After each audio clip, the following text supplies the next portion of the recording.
L'économie des États-Unis n'est pas en récession économique. Du moins pas encore. Démonstration.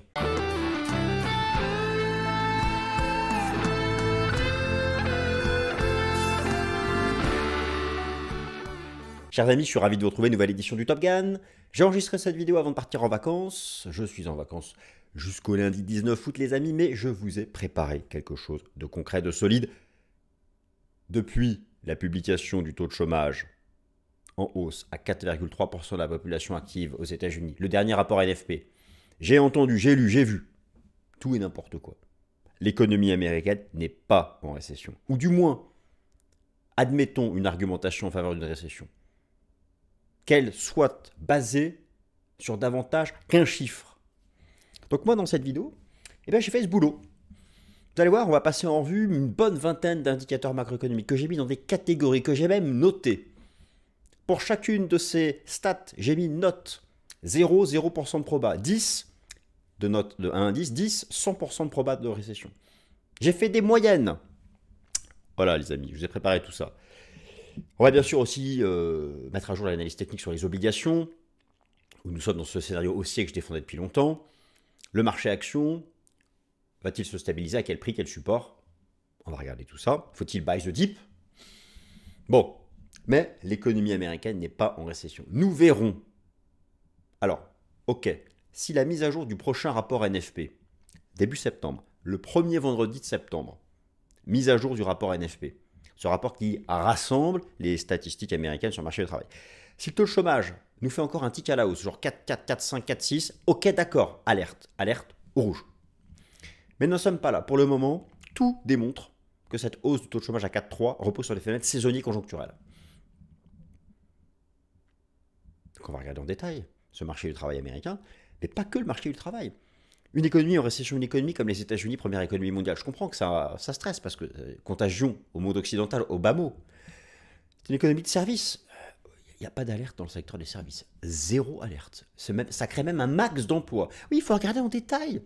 Moi, je suis allé voir, derrière cette hausse du taux de chômage, où le chômage a augmenté. Dans quel secteur? Dans les services? Rien. Même tous les secteurs clés de l'économie américaine continuent de créer des emplois. Peut-être que ça va changer. Mais pour ça aussi, il faut regarder la consommation des ménages, l'investissement des entreprises, le commerce des États-Unis, le prix des matières premières, les modèles de probabilité de récession, le secteur immobilier. J'ai tout regardé. Enfin tout. J'ai une sélection pour tout. Donc c'est parti, nous passons en revue l'ensemble de ces éléments. L'économie américaine n'est pas, alors j'ai mis pour faire plaisir à tout le monde, encore avec un point d'interrogation entre parenthèses, parce qu'il faut être humble face à la bourse, humble face au marché, humble face à la macroéconomie. Et donc j'admets que j'étais le premier à mettre en avant dans mes émissions depuis des mois la hausse du taux de chômage aux États-Unis, en expliquant que cela accélérerait le pivot de la Fed. Et de là à envisager une récession, c'est autre chose. Moi, je pense encore que le pivot de la Fed se fera pour la bonne raison, à savoir la désinflation. La dégradation relative du marché du travail américain a relancé le débat sur la probabilité d'une récession économique aux États-Unis et un sell-off a eu lieu sur les actifs risqués en bourse. Tout le monde a vu indice boursier crypto et forte hausse des obligations en tant qu'aspect refuge. Mais une étude en profondeur de la situation macroéconomique des États-Unis montre que la récession est encore loin, même si certaines alertes, n'oubliez pas le Z, orange, commencent à sonner. Alors quelle est exactement la probabilité d'une récession américaine pour fin 2024-2025? Et où en sommes-nous maintenant? Partie numéro 1, qu'est-ce qu'une récession économique? Partie numéro 2, quelles sont historiquement les conséquences d'une récession économique sur le marché action? Partie numéro 3, les données disponibles pour évaluer une récession économique potentielle. Partie numéro 4, les alertes économiques orange sonnent. Partie numéro 5, obligations, point technique, et aussi le marché action, sauf que j'ai oublié de le mettre dans le plan. On fera aussi le marché action. Ah bah si, il est là, voilà. S&P 500, indice européen, point technique. J'avais juste oublié de cliquer sur l'animation. Définition d'une récession économique et les récessions économiques depuis 1929. Alors je vous ai mis en haut à droite, les données viennent de la Réserve fédérale de Saint-Louis, l'ensemble des récessions économiques des États-Unis depuis 60 ans. Alors, il y a avant 1970. Hein. Là, vous avez notamment les images très tristes de la Grande Dépression. 1929-1933, c'était une dépression économique. Il faut bien comprendre une chose, une récession économique, c'est différent d'une dépression économique. Une récession économique technique, c'est 2 trimestres consécutifs avec un taux de croissance négatif du PIB, un taux de variation, négatif. Alors déjà, première chose, est-ce que vous avez regardé où en est l'évolution trimestrielle du PIB américain? Il a récemment été mis à jour pour le T2. Alors, nous allons regarder où on est justement ce premier chiffre qui compte. Voilà sous vos yeux l'évolution du PIB américain au rythme trimestriel. Les 2,8 ont été mis à jour il y a 10 jours. Il n'y a même pas, l'économie américaine n'est même pas en récession. Il y avait eu un début de récession technique en 2022 qui avait tout de suite été effacé.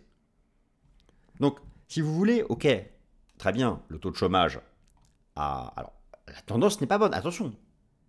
Moi, dans mes Top Gun, ça fait des mois que je dis, regardez la tendance du taux de chômage. Maintenant, c'est ce pic, cette soudaine hausse à 4,3 qui interroge. Et vous allez voir en fait que derrière cette hausse à 4,3, ce sont surtout des phénomènes saisonniers conjoncturels. Pour le moment.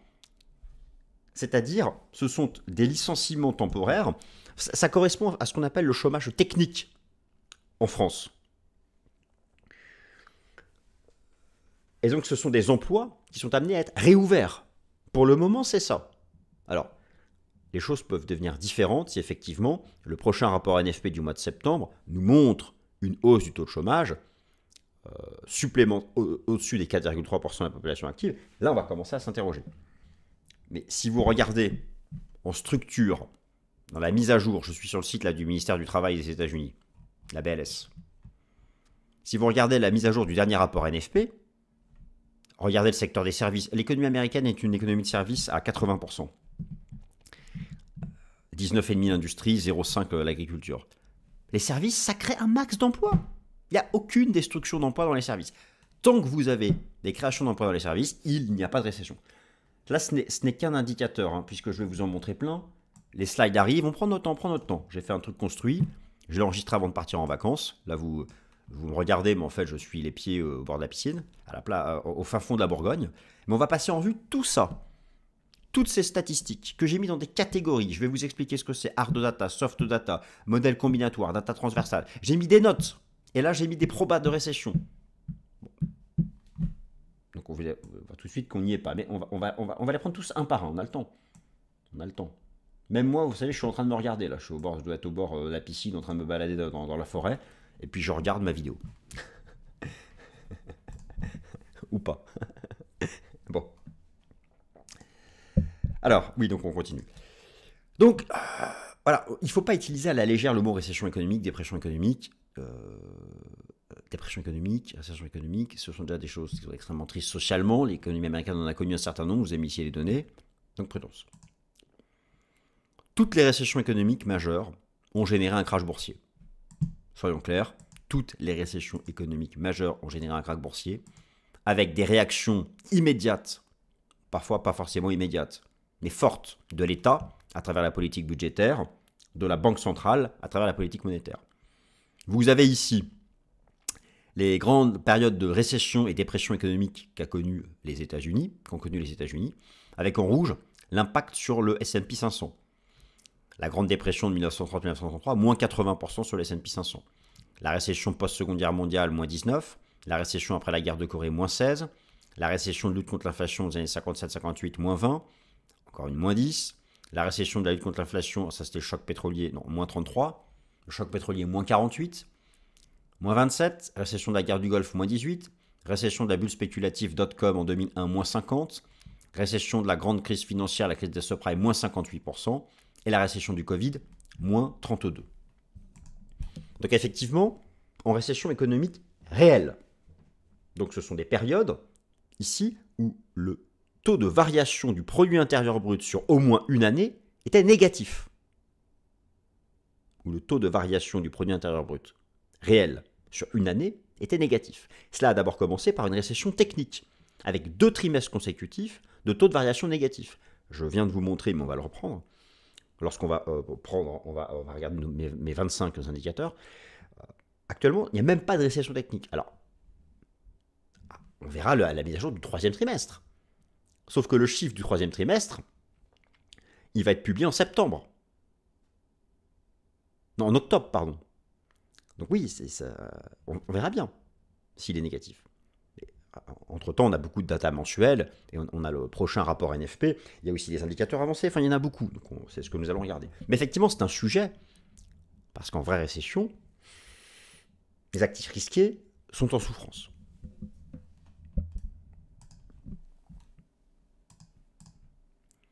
Quelle est la probabilité actuelle d'une récession aux États-Unis?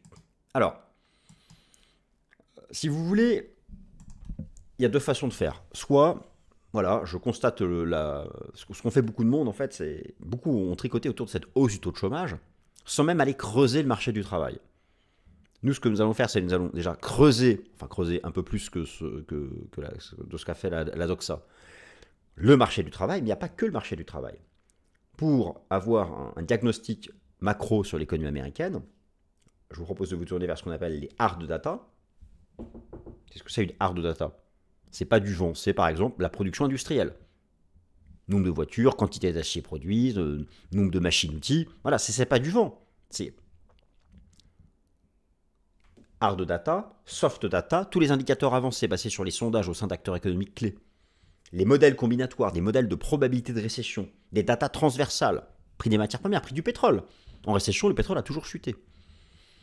C'est vrai qu'il a été sous pression, le pétrole, malgré la géopolitique. On peut se poser la question, justement. Bon. Ok, donc c'est ce sont l'ensemble des chiffres que nous allons reprendre ensemble. Au stade actuel, l'économie américaine n'est pas en récession, mais des alertes oranges sonnent. Voilà donc l'ensemble, voilà l'ensemble des données que nous allons regarder. Pour les hard data, nous allons regarder les ventes dans l'immobilier résidentiel ancien, les permis de construire immobiliers, les suppressions d'emplois chaque mois, les job cuts, les ventes au détail qui évaluent la consommation des ménages.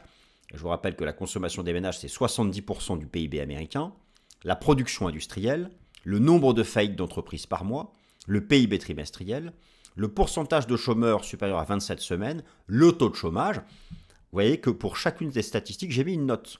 Par exemple, le taux de chômage, j'ai mis 7, ça veut dire que le taux de chômage nous indique qu'à 70%, il y a une récession. Oui, mais il n'est pas seul.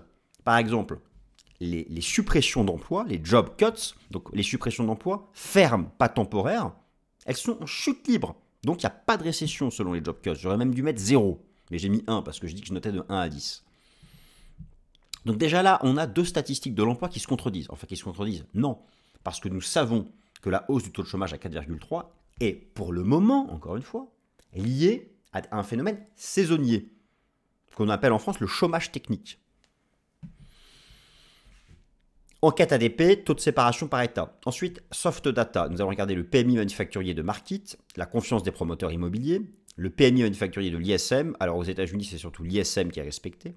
Le PMI des services de Markit, le PMI des services de l'ISM, les anticipations de bénéfices. Les modèles combinatoires, 4 modèles de probabilité de récession, le modèle du Conference Board, l'US States Coincident Indexes de la Fed de Philadelphie, le Real-Time Roll Cell Recession qui a fait couler beaucoup d'encre, la règle de Sam, le Smooth US Recession Probabilities de la Réserve fédérale de Saint-Louis, et ensuite, dans les données transversales, j'ai mis les taux d'intérêt, le prix des matières premières et les données d'inflation. Oui, parce que, voilà, ça désinflationne. Moi, vous savez, je vous ai fait une vidéo la semaine dernière sur le sujet en expliquant mon optimisme pour les prochaines mises à jour de l'inflation en septembre-octobre, qui devrait permettre un pivot de la Fed pour la bonne raison.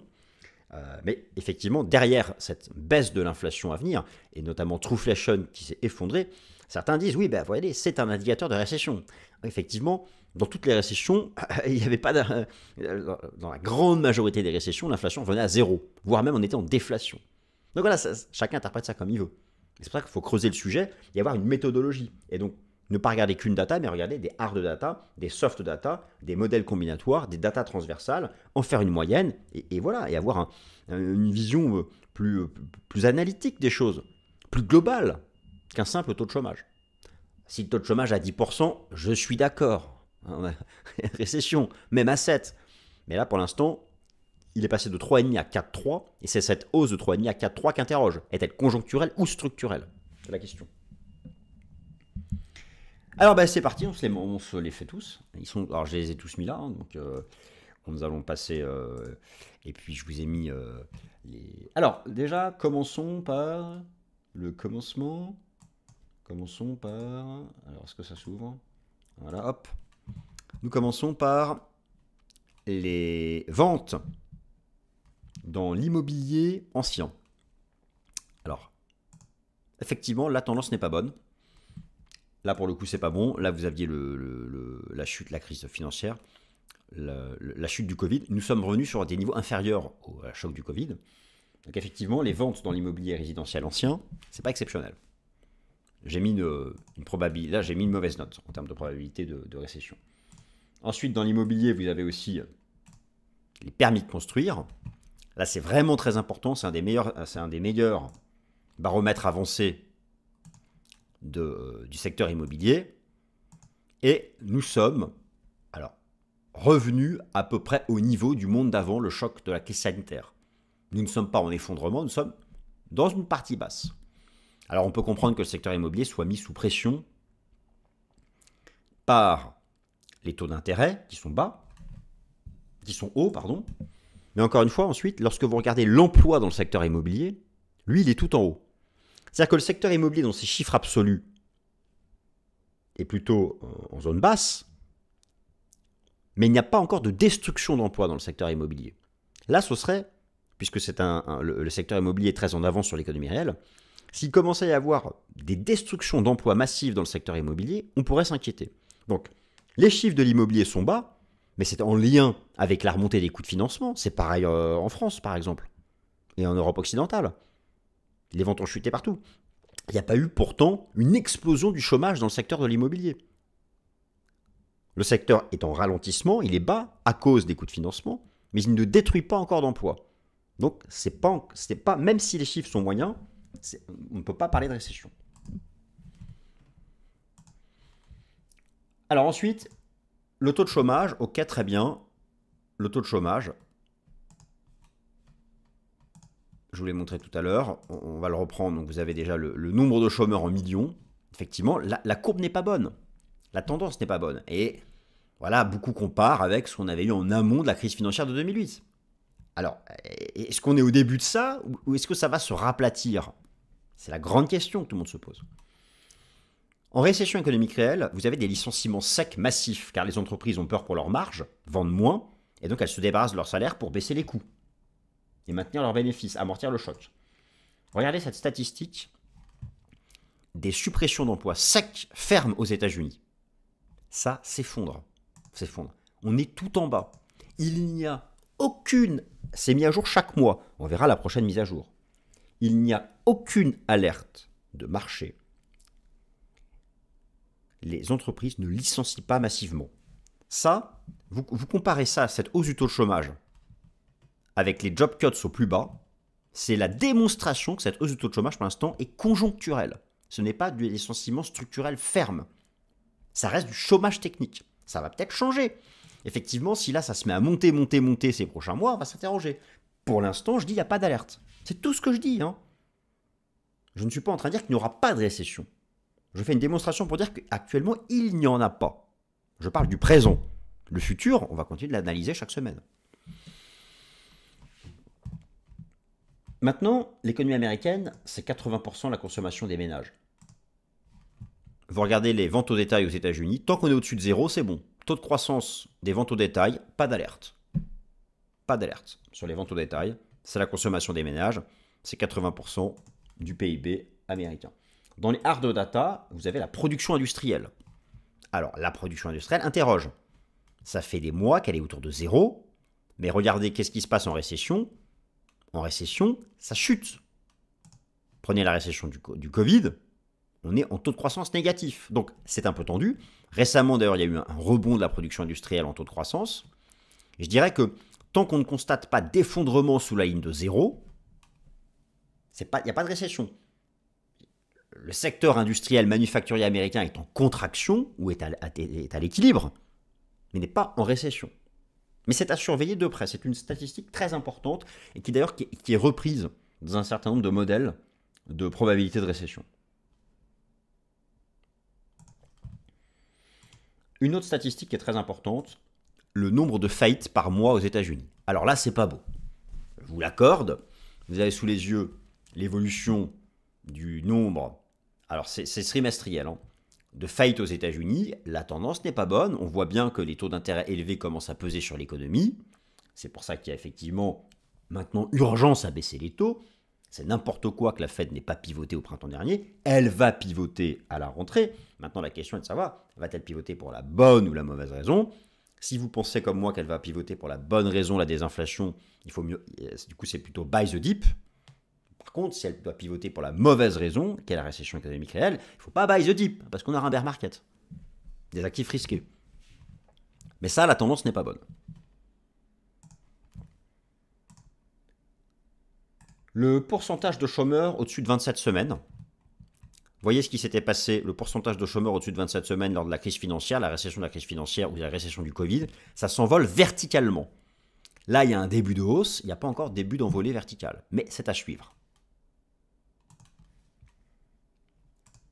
Les inscriptions hebdomadaires au chômage et les inscriptions hebdomadaires continues au chômage. Alors ça, c'est mis à jour en fait. C'est une statistique qui est mise à jour chaque semaine, que je vais vous remontrer ici, ce sera mieux. Et celui-là, donc, elle est suivie. Donc effectivement, la tendance n'est pas bonne. Dans les inscriptions hebdomadaires continues, la tendance est encore moins bonne. Nous sommes revenus sur des niveaux plus vus depuis 2021-2022. Alors, il faut surveiller ça. Et ce qui est bien avec cette statistique, c'est qu'elle est mise à jour chaque semaine. Là, c'est alerte orange.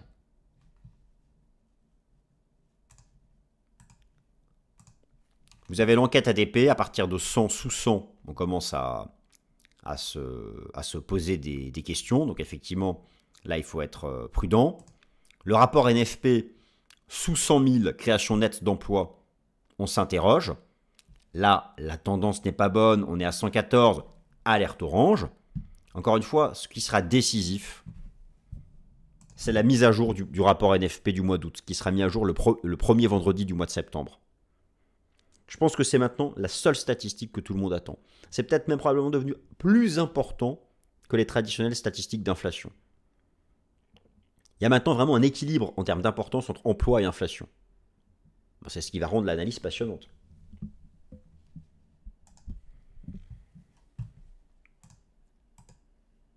Le taux de séparation par État aux États-Unis.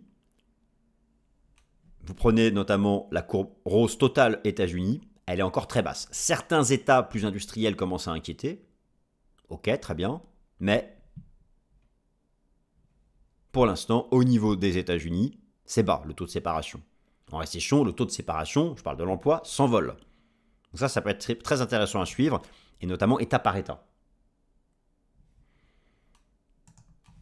Alors au final, ça nous donne au niveau des hard data, j'ai une proba de récession que de 35%.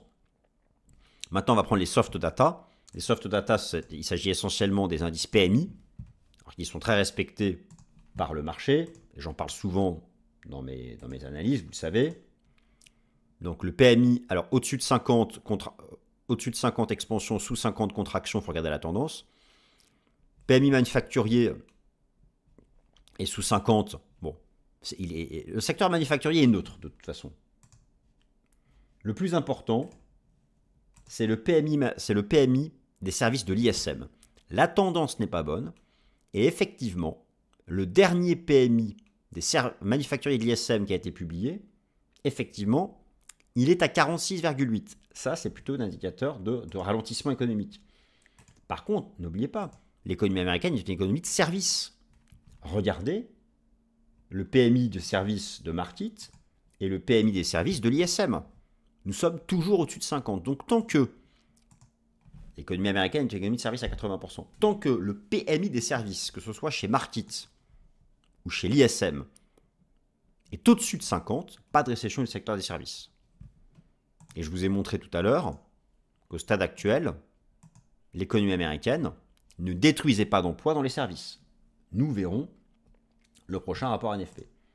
Alors, qu'en pensent les entreprises? C'est quand même elles qui créent les emplois. Quelles sont les perspectives? Lorsque vous regardez les perspectives de bénéfices des entreprises, bon, essentiellement les stars de la tech, il faut être honnête, pour l'instant, bon, ça j'avoue, c'est un indicateur bidon qui est toujours en retard, toujours trop optimiste, mais pour l'instant, les analystes financiers et même les chefs d'entreprise, lorsqu'on les interroge, hein, ne mettent pas en avant d'alerte.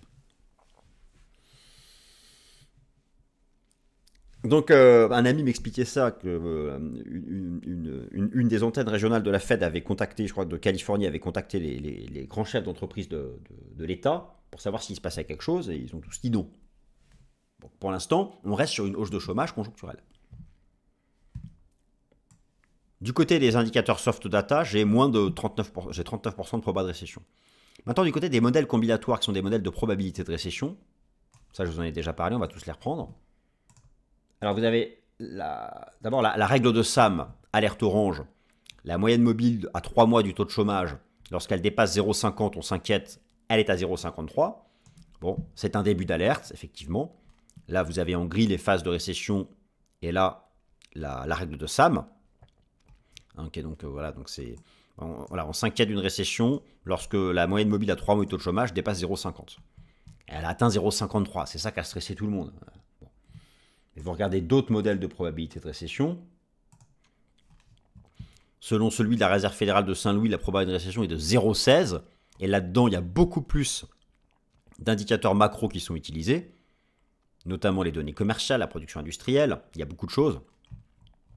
Ça donne une probabilité de récession de 0,16. Vous regardez le modèle de la Fed de Philadelphie, les US States Coincident Indexes. La grande majorité des États des États-Unis restent en expansion économique. La grande majorité. Et alors ensuite, vous avez le modèle du Conference Board, qui depuis très longtemps annonce la récession américaine, en comparant le taux de croissance du PIB américain réel en noir, et là vous avez en bleu le LEI, le Leading Indicator du Conference Board. Et même les analystes du Conference Board nous disent, même si ça a décroché, on n'anticipe pas de récession. Ils disent, ils envisagent une croissance économique américaine à 0 ou légèrement positive. Lorsque vous lisez leur propre analyse de leur propre indicateur. Pas de récession, mais une croissance qui ralentit. Même eux. C'est vrai que ça avait été particulièrement efficace, notamment dans la récession .com et dans la récession 2008. Ou même encore dans la crise sanitaire. Et là, le LEI a même tendance à remonter. Mais bon, c'est sûr qu'il n'annonce pas une accélération économique. Il ne faut pas non plus exagérer.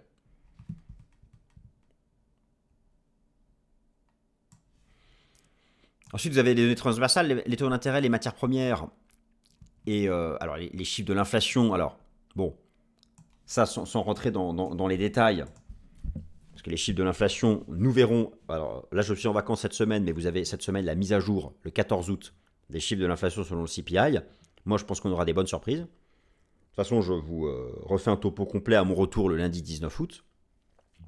Le prix du pétrole, j'en parle tout le temps dans le Fast and Forex en vous expliquant qu'il était sous pression baissière ces dernières semaines, malgré les OPEC cuts, malgré la géopolitique, malgré la driving season. Donc effectivement, oui, on sait qu'il y a un ralentissement de la consommation en Occident. Donc, mais encore une fois, ralentissement de la croissance économique n'est pas récession économique. Mais le message qu'a donné le pétrole, en tout cas dans la première partie d'été, n'est pas un message d'accélération économique. C'est plutôt le contraire. Maintenant, les taux d'intérêt, eux, ont baissé. Ils partaient de très haut. Moi, la baisse des taux d'intérêt, je vous ai montré qu'il y avait depuis longtemps des signaux techniques baissiers.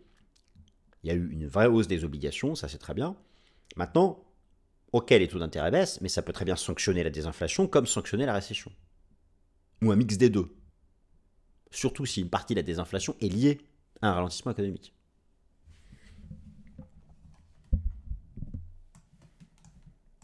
Bon, au final, moi j'ai une probabilité de récession qui reste inférieure à 50%. Ça, ce sont des chiffres que j'actualise en permanence, que je vais continuer d'actualiser, et on verra bien. Moi, je trouve ça très humble face au marché, je vais prendre les chiffres comme ils arrivent.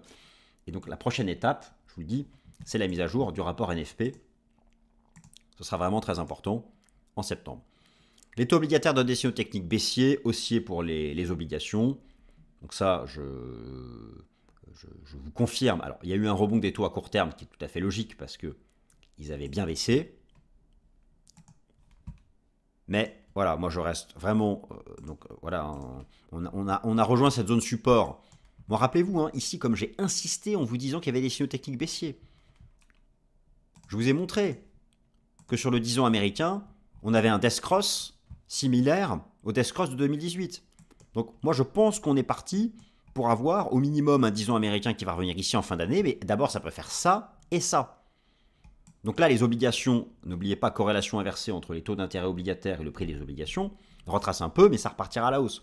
Donc j'envisage un truc comme ça et ça. Et idem sur le 2 ans américain qui rejoint cette zone. Un rebond et vous prenez en hebdomadaire. Voilà, ça c'est, rappelez-vous ce signal depuis le temps que je l'annonce. La cassure baissière sous le nuage weekly du système Ishimoku. Maintenant, on va faire un petit rebond et ça repartira à la baisse. Et d'ici la fin d'année, je pense qu'on va rejoindre ce niveau-là, des 3%.